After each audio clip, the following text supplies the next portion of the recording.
त्रिलोकपुर इलाके में बंद कमरे में मिला व्यक्ति का शव। 2 दिन पुराने शव मिलने से इलाके में मचा हड़कंप। पुलिस ने शव को कब्जे में लेकर जांच की शुरू।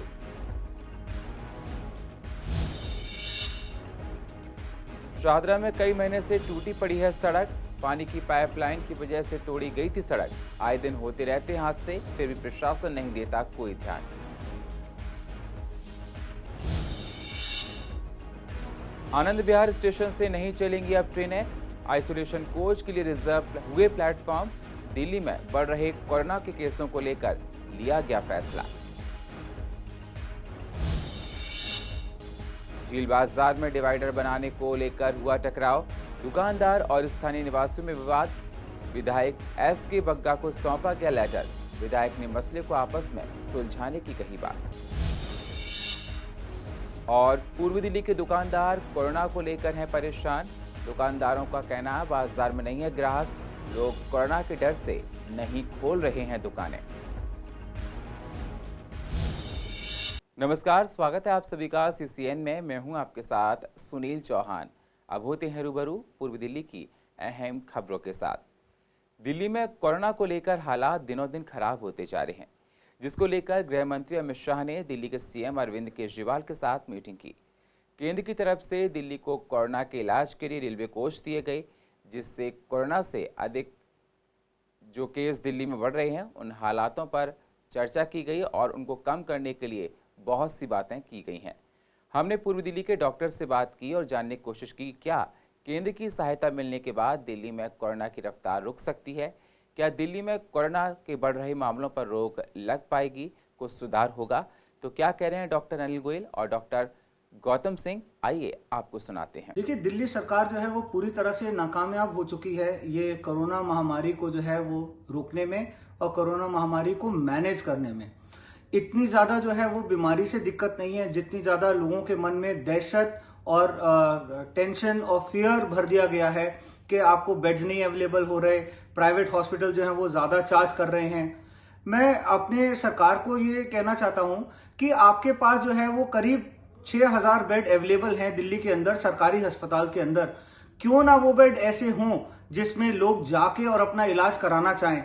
आप क्यों एक CCTV कैमरा हर वार्ड में नहीं लगा देते, जिससे जो है हर वार्ड के अंदर जो है आप ये इंश्योर कर सकें कि वहां पे नर्सेज हैं, डॉक्टर्स हैं और पेशेंट्स की अच्छी केयर हो रही है गवर्नमेंट हॉस्पिटल के अंदर। ये दिल्ली सरकार अपने उत्तरदायित्व से और अपनी जिम्मेदारी से भाग नहीं सकती। ये उनकी रिस्पॉन्सिबिलिटी है कि उनको जो है वो सारे सरकारी अस्पताल अप टू डेट करने चाहिए।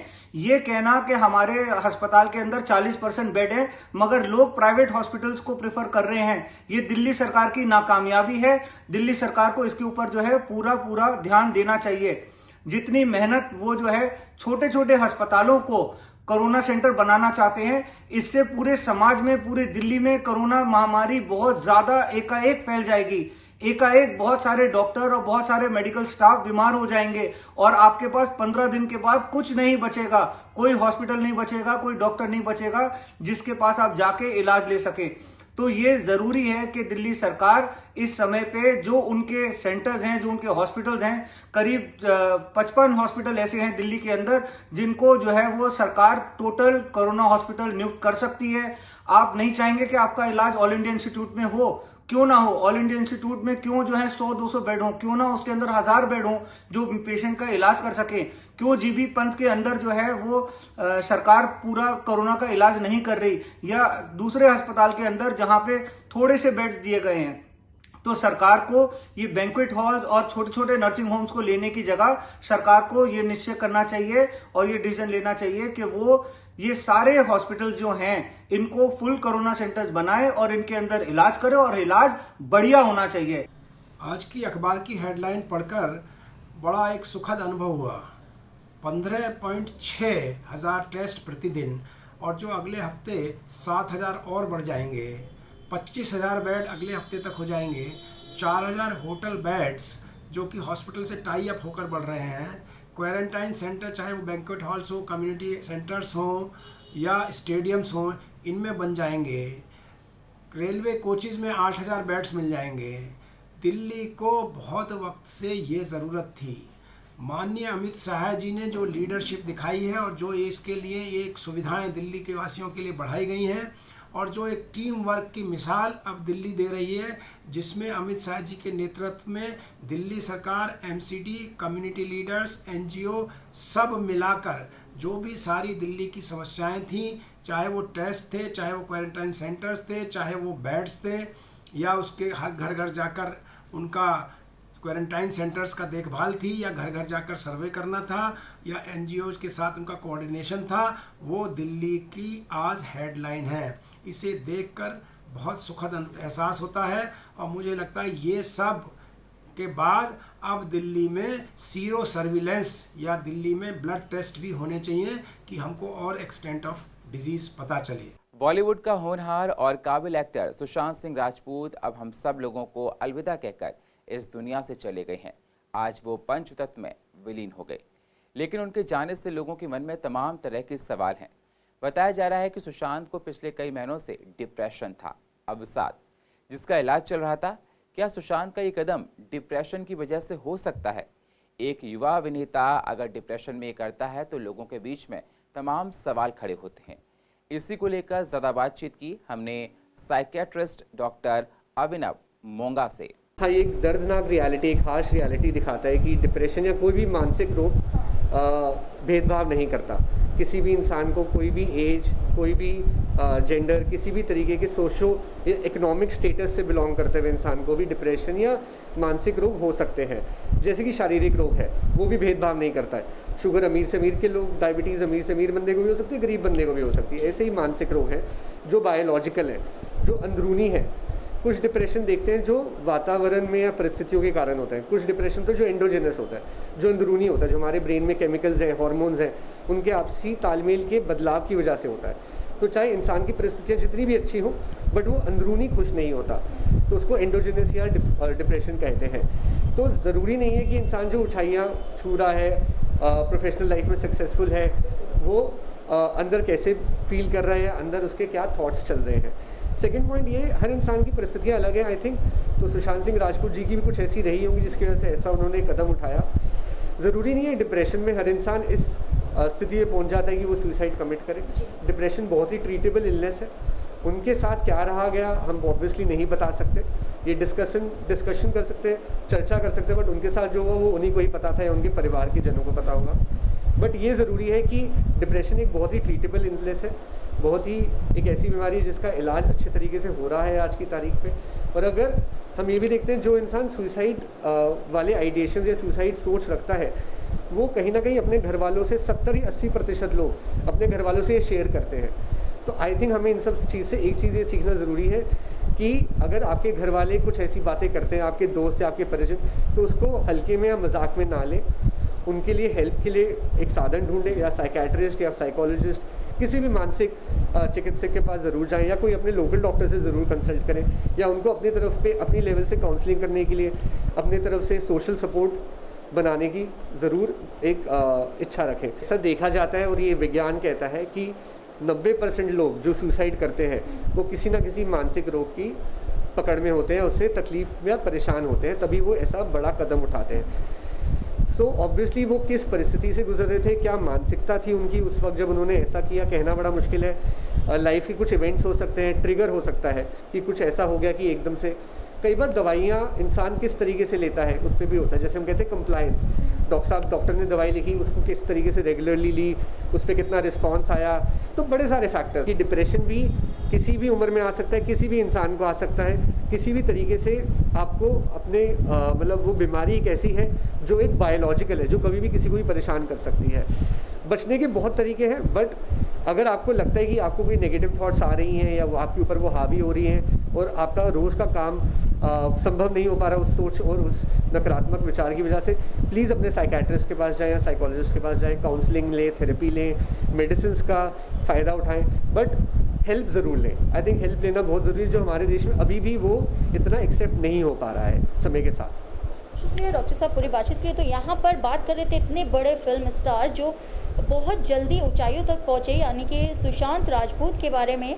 जो कुछ भी निकल कर आ रहा है उनके फैंस को भी हजम नहीं हो रहा और बाकी सब लोग उसकी जांच में भी लगे हुए हैं। लेकिन यहाँ पर जो बात निकल कर आई वो आई डिप्रेशन। जी हाँ, डिप्रेशन इतनी बुरी बीमारी है कि इस तरीके के स्टेप लेने पर भी मजबूर कर सकती है। तो जाहिर तौर पर कहा जा सकता है कि समय रहते डॉक्टर से कंसल्ट करना बेहद ज़रूरी है। कैमरा पर्सन मोहित के साथ मैं वंदना कश्यप के अंत CCN। पूर्व दिल्ली में कोरोना की वजह से लोगों का जीना मुश्किल हो गया है। कोरोना की वजह से लोगों की परेशानियां कम होने का नाम नहीं ले रही हैं। पूर्व दिल्ली के लक्ष्मी नगर के दुकानदार तो कोरोना के डर की वजह से दुकान तक नहीं खोल रहे हैं। कुछ दुकानदार जो दुकान खोल रहे हैं उनका कहना है ग्राहक नहीं आ रहे हैं, जिसकी वजह से हम लोगों को घर चलाने में तमाम तरह की परेशानियों का सामना करना पड़ रहा है। कोरोना की वजह से लोगों में दहशत बनी हुई है। फिलहाल तो दिल्ली सरकार ने पब्लिक को, दुकानदारों को मरने के लिए छोड़ दिया है।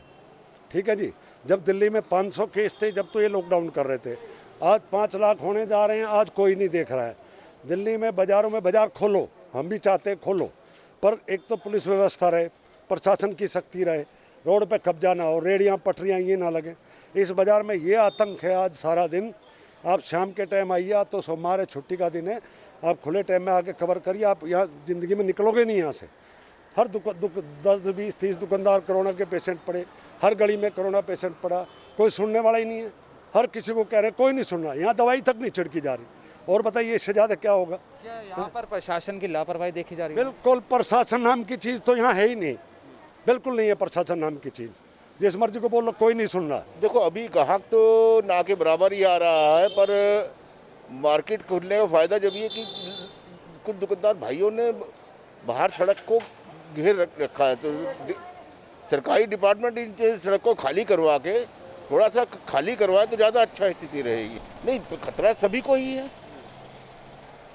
जो भी अब कोई भी ग्राहक आ रहा है, हमें नहीं, दुकानदारों को नहीं मालूम कि वो किस स्थिति में है, वो सही है या गलत है। मार्केट की स्थिति तो अभी ज़रा सा जिस हिसाब से ये हालात बढ़ रहे हैं उस हिसाब से बेकार ही है और भयानक वायक भी है। तीसरी बात क्या है कि जो स्थिति करी है बाज़ार में कस्टमर तो है नहीं है, लेकिन जिस हिसाब से चल रहा है उस हिसाब से ये ठीक नहीं है। हमारे बाज़ार में तो कोई मतलब मान ही नहीं रहा है कि सोशल डिस्टेंसिंग भी होनी चाहिए। आपने कल अखबार भी पढ़ा होगा, दैनिक जागरण में भी दिखाया था, उसकी फ़ोटो भी आई हुई थी। आज मंडे है, हमारा बाज़ार सोमवार को क्लोज रहता है और आप देख सकते हैं कि यहाँ 70-80% दुकानें खुली हुई हैं। तो अब कौन SDM साहब इसको देखेंगे, किसको करना पड़ेगा? किसी को तो आगे पुलिस को, किसी को, प्रशासन को ये कहना पड़ेगा कि भाई सोमवार को तो बंद करो। हमारे यहाँ टाइमिंग हो गया, जैसे 9 बजे से कर्फ्यू लगता है, यहाँ 10-10 बजे तक रात को दुकानें खुली रहती हैं, सुबह 8 बजे आ जाते हैं। टाइमिंग, कस्टमर तो है नहीं। कस्टमर, आप सोचे कि बाज़ार में कस्टमर है, कस्टमर नहीं है, लोग घूमने आते हैं। मैं कई बार गौर करता हूँ कि कुछ लेडीज़ आई हैं, घूमती हैं, वापस जब वो जाते हैं उनके हाथ में थैला नहीं होता, 250 ग्राम नींबू होते हैं। वहीं पूर्व दिल्ली के शादरा के छोटे बाजार में बिल्कुल सन्नाटा पसरा हुआ नजर आता है। इक्का दुक्का ग्राहक दिखाई देते हैं जिनके यहाँ शादी है। कोरोना की डर की वजह से लोग बाजारों से बाहर बाजारों में नहीं आ रहे हैं। दुकानदारों का कहना है कि दुकान पर ग्राहक न आने की वजह से लेबर तक का खर्चा नहीं निकल पा रहा है। दुकान का किराया हम कैसे दें, उनको सैलरी देने में परेशानियां भी हम लोगों को आ रही हैं। कोरोना होने का भी डर लोगों के मन में सता रहा है। दोपहर के मतलब आ ही नहीं रहा, एक कोरोना की वजह से है और मार्केट में बहुत मंदा चल रहा है। नहीं, किराया भी सर नहीं निकल पा रहा, अपने घर से दे रहे हैं किराया भी, ये स्थिति हो रही है। अभी काम है नहीं है जी, बिल्कुल भी काम ना के बराबर है। काम नहीं है, बाजार खुल तो रहा है लेकिन दुकानदार दहशत में है अभी कि कब कौन कस्टमर क्या आ जाए, क्या हो जाए, दहशत का माहौल है। वो ये है कि जो ब्याह शादी का जरूरी के सामान वाला वही कस्टमर है, रेगुलर कस्टमर नहीं है बाजार में। नहीं, अभी नहीं है। अभी तो बस यही है कि भैया बस खोल रहे हैं, कर रहे हैं, बाकी वो नहीं है। तो कुछ गवर्नमेंट की वो भी आ रही है, गवर्नमेंट जो है क्या डरा रही है, क्या कर रही है कि जुलाई का हवा बनाया जा रहा है कि जुलाई में ये हो जाएगा, जुलाई में ये हो जाएगा, ये हो जाएगा। तो उसी हिसाब से मार्केटों का वो चल रहा है। मार्केट एसोसिएशन की कल मीटिंग भी थी कन्फेडरेशन वालों की जो है, लेकिन उन्होंने पर गवर्नमेंट को ऊपर छोड़ दिया। गवर्नमेंट अगर ऑर्डर करेगी लॉकडाउन का तो हम मानेंगे। खोलना है, बाजार खुल गए तो खोल तो रहे दुकान, लेकिन काम नहीं है उस हिसाब से, खर्चे तो पूरे पड़ ही रहे हैं। फिर उसके बाद जितनी मर्जी आप कोशिश करो, बाज़ार में रश भी हो रहा है, लोग सोशल डिस्टेंसिंग को मेंटेन नहीं कर रहे, बिना मास्क के भी घूम रहे हैं। बाज़ार खोल तो दिए, लेकिन उसकी जो खोलने के पीछे जो डायरेक्शन है सरकार की, वो पूरी नहीं हो पा रहे। रिस्क बहुत है खोलने पे, लेकिन अब मजबूरी है, जब बाज़ार खुल गया, सारी मार्केटें खुल गई हैं, तो दुकान तो खोलनी पड़ेगी। बिल्कुल सर, खर्चे ही नहीं निकल रहे। किराया तो बहुत बात की बात है, जो स्टाफ है, जो और बिजली पानी खर्चे वो ही नहीं निकल रहे। काम बिल्कुल नहीं है मार्केटों में, तो किराए तो है ही है। कहीं ना कहीं एडजस्टमेंट तो करनी पड़ेगी दोनों को ही। अभी क्या जो निकल गया टाइम, उसका क्या जो आने वाला टाइम भी है 3-4 महीने, उसमें भी अभी ऐसा कुछ नहीं लग रहा कि मार्केट में कोई बहुत अच्छा काम आने वाला है। आगे दिवाली के टाइम पे सीज़न में कुछ फ़र्क पड़े, वो तब समय क्या हालात होंगे तभी डिसाइड होगा। पूर्व दिल्ली के त्रिलोकपुरी इलाके में गुलशन नाम के अधेड़ की घर से सड़ी हुई हालत में लाश मिलने से इलाके में हड़कंप मचा हुआ है। घर वालों का कहना है कि गुलशन की मौत से पहले उनके परिवार वालों ने जन्मदिन मनाया था और खुद परिवार के लोगों ने केक काटकर उनकी लंबी उम्र के लिए दुआ मांगी थी। मगर घर वालों को क्या पता था कि गुलशन खुद अपने हाथों का नस काट कर आत्महत्या कर लेगा। गुलशन की बीवी पिछले 2 सालों से अपने पति से अलग हो रही थी और पति से मिलने कभी कभार वहां पर आया करती थी उनकी देखरेख करने के लिए। बताया जा रहा है गुलशन शराब ज़्यादा पिया करता था, इसी वजह से गुलशन की बीवी अलग हो गई और गुलशन से मिलने के लिए यहाँ पर आना जाना किया करती थी। उधर दिल्ली पुलिस के अधिकारी का कहना है कि लाश 2 दिन पुरानी है और हाथों का नस का कटा हुआ, ज़्यादा शराब पीने का आदी भी था ये गुलशन। फिलहाल पोस्टमार्टम के बाद ही मालूम चल पाएगा कि शरीर के हाथों में कितने जख्म हैं। पुलिस ने शव को कब्जे में लेकर जांच शुरू कर दी है। हाथ कटा पटा है, ये नहीं पता सर, हमें नहीं पता। बिल्कुल भी अलग रहते हैं हमसे 2 साल से। खूब अभी लॉकडाउन लगे थे तो आते जाते थे घर में और खाना पीना भी खाते थे, घर में रहते थे, बच्चों का अच्छी तरह से बैठते उठते थे। खाना रात का भी सुबह के लिए बना के भेज देते थे। 5 तारीख को उनका बर्थडे था तो बच्चों को इनवाइट करने आए थे, बोलने आए थे। तो 5 तारीख को मनाए थे मंगलवार, तो 6 तारीख को मनाया तो बच्चों आए, केक वगैरह काटा, खाना वाना बनाया। बच्चों ने खाना नहीं खाया, घर से रोटी वगैरह मैंने बना कर दे दी थी। बच्चों ने वीडियो वगैरह बनाई है उनकी। तो बस उसके बाद एक बार राशन लेने आई तो राशन की किट मिली थी अगले महीने, तो वो देने आई थी तो ये दारू पी रहे थे, बिल्कुल दुख पड़े थे, तो लड़ाई वड़ाई कर रहे थे बच्चों से। अच्छा, उसके बाद पापा को खबर मिला कि पापा की कुछ हो गया है। पापा को ऊपर से बदबू आ रही है और पुलिस आ रही है। तो फिर हम लोग पर फिर हमारे चाचा हमारे घर पर है, वो हमें यहाँ पे लेके आए। तो मैं पता चला पापा नहीं। तो क्या आप लोग यहाँ पे नहीं रहते हैं? आप कहाँ रहते हो? हम 32 में रहते हैं, 2 साल से। ड्रिंक बहुत करते थे, बहुत ज़्यादा ड्रिंक करके लड़ाई झगड़ा करते थे, मारते पीटते थे, हम लोग घर से निकाल दिया करते थे वो हमें। इसलिए मैं अपनी दोनों लड़कियों को लेकर अलग चली गई मुझसे।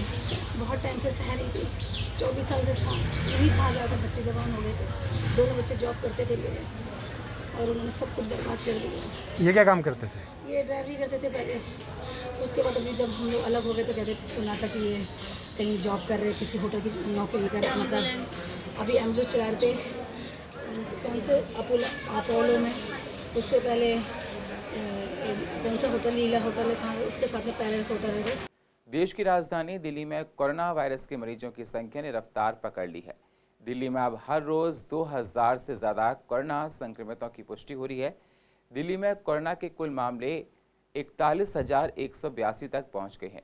इस बीच सूत्रों का कहना है कि आनंद विहार रेलवे स्टेशन पर सभी प्लेटफॉर्म को आइसोलेशन कोच के लिए रिजर्व किया जाएगा। दिल्ली में कोरोना वायरस का कहर लगातार बढ़ता जा रहा है। वहीं अब सूत्रों का कहना है कि आनंद विहार रेलवे स्टेशन के लिए 15 जून 2020 से कोई ट्रेन सेवा नहीं होगी। सभी प्लेटफॉर्म को आइसोलेशन कोच की तैनाती के लिए आरक्षित किया जाएगा। पूर्व दिल्ली के आनंद विहार रेलवे स्टेशन से चलने वाली ट्रेनों को दूसरे रेलवे स्टेशन पर ट्रांसफर कर दिया गया है। सूत्रों का ये भी कहना है कि आनंद विहार स्टेशन से चलने वाली सभी 5 ट्रेनें अब पुरानी दिल्ली रेलवे स्टेशन से संचालित होंगी। अभी जो फ़िलहाल है हमारे पास में 3 डेली बेसिस पे आती है और जाती है। रेगुलर बेसिस पे डिपार्चर अराइवल हो रहा है, जैसे सपत क्रांति हो गई हमारी, और गाजीपुर एक्सप्रेस हो गई, और सुपौल एक्सप्रेस जो है। 3 हमारी ट्रेन जो है वो अभी लगभग जा रही है सर। तो उसके बाद क्या है कि ये सारी ट्रेन जो है कल से शिफ्ट कर दी जाएगी दिल्ली में, क्योंकि यहाँ पे सारे प्लेटफॉर्म नंबर 1 to 7 में जो रेलवे की तरफ से न्यूज़ आई है कि सारे जगह पे आइसोलेशन वार्ड रहेंगे। तो जो इतने भी कोविड के पेशेंट अगर हॉस्पिटल में नहीं होते हैं तो यहाँ पे उन्हें एडजस्ट किया जाएगा, और जो नॉर्मल पैसेंजर्स हैं उनकी एंट्री बंद हो जाएगी स्टेशन में बिल्कुल, और कोई भी वेंडर शॉप्स वगैरह नहीं ओपन होंगे, सब कुछ बंद हो जाएगा। और इसको देखते हुए भी जैसे अभी जो ट्रेन आप देख रहे चल रही है, तो उसके लिए भी हम लोग सोशल डिस्टेंसिंग के लिए गोले वगैरह बना रखे हैं हमने, सैनिटाइजेशन रेगुलर हो रहे हैं, क्लीनिंग जो है मशीन प्लस मैनुअली हर तरह से हम लोग कर रहे हैं उसको, ड्रेन्स रेगुलर क्लीन हो रही है कि किसी तरह का संक्रमण या किसी तरह का पैसेंजर को कोई दिक्कत नहीं आए।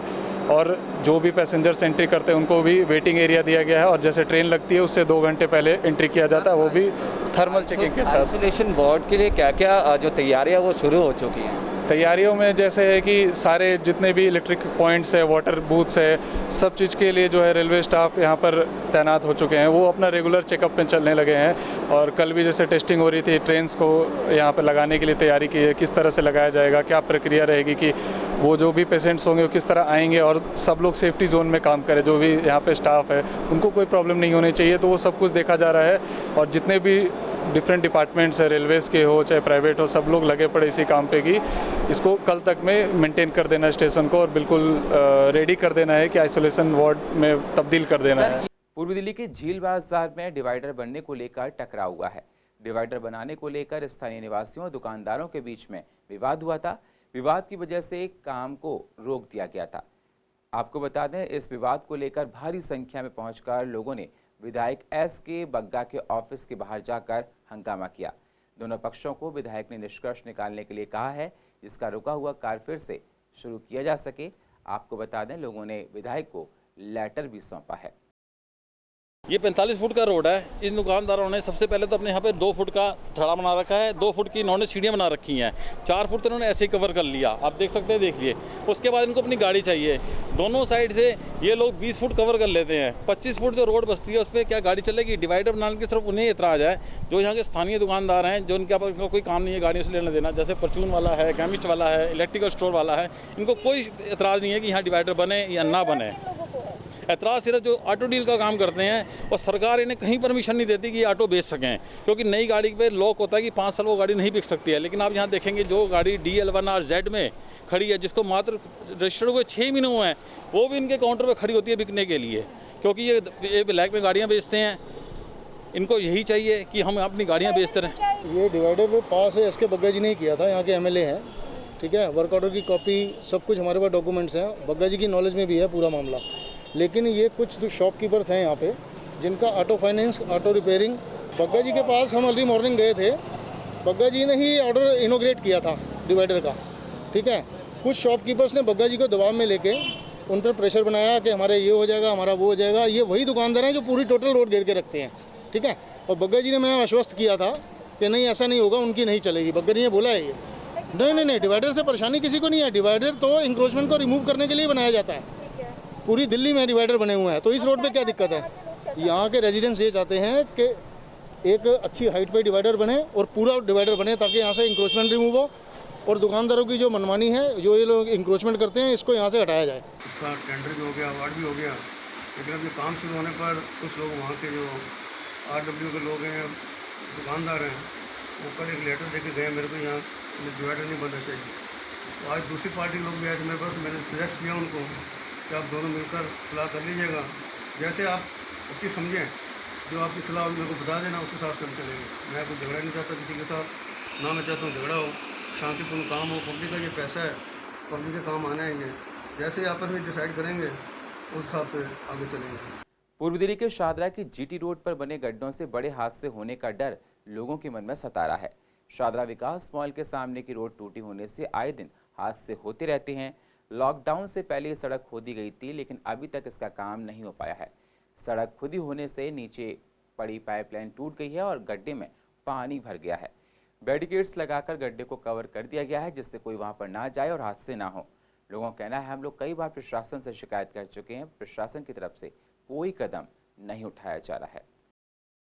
आप ये देखिए, यहाँ पे पहले पाइपलाइन उस साइड से पटी हुई थी, वहाँ से कई बार लोग आते थे, कार जाती थी, यहाँ जो अपना ई-रिक्शा है वो पलट जाते थे। इसका सोल्यूशन निकाला गया हल्का सोल्यूशन इसको भराव कर दिया गया। भराव करने के बाद दोबारा पानी फटा, नीचे से फिर पानी आया, उसके बाद फिर ये बंद दोबारा से ये चालू हो गया। उसके बाद क्या, इसी पाइपलाइन की वजह से यहाँ पे जो इस साइड की रोड है वो भी डाउन हो गई है। तो ये इतना डेंजरस है क्योंकि यहाँ पे स्कूटी में कई बार लेडीज़ या बच्चों के साथ आते हैं तो अनबैलेंस होकर गिर जाते हैं। तो इसका परमानेंट सोल्यूशन नहीं हुआ, टेम्परेरी सोल्यूशन तो हो गया। टेम्परेरी में आप देखेंगे ये भी डिगिंग ही 3 दिन पहले की है, 3 दिन पहले डिगिंग हुई है, डिगिंग के बाद भी ये डिगिंग वैसी ही है। काफ़ी समय हो गया भाई साहब, और लोगों को जाने की दिक्कत भी है। इसके अंदर जाम भी लग जाता है, प्लस कीचड़ विचड़ और बीमारी आजकल जैसे फैल रही है उस हिसाब से जो है ये ख़तरनाक है। और इसके अंदर काफ़ी लोग, अगर पीछे से कोई स्पीड से आ रहा होता है तो वो अंदर भी चला गया है, फिर उसको निकालने की परेशानी। ये लॉकडाउन से पहले का चल रहा है और दिन में 2 समय का टाइम होता है। जिस समय पानी पीछे से छूटता है उस समय इतना ज़्यादा पानी हो जाता है कि लोगों को आने जाने में बड़ी परेशानी होती है। उस समय बंदे भी गिरते हैं, जानवर भी गिर जाते हैं, ना गाड़ी इससे भी बहुत पलट जाते हैं, ना बैटरी इससे वगैरह, बस वगैरह ही फंस जाती है। यहाँ पे बहुत देर देखो गाड़ा वगैरह सब हो रही है ना, इंसान सब गिरते रहते हैं इसके अंदर। हाँ, जाम बहुत जाम लगता है भाई। और पूर्व दिल्ली की अधिक जानकारी के लिए आप YouTube पर जाकर CCN को सब्सक्राइब करें और फ्रेश अपडेट लेते रहें। और फिलहाल पूर्व दिल्ली खास में इतना ही। बाकी खबरों के लिए आप बने रहिए CCN के साथ। तब तक के लिए नमस्कार।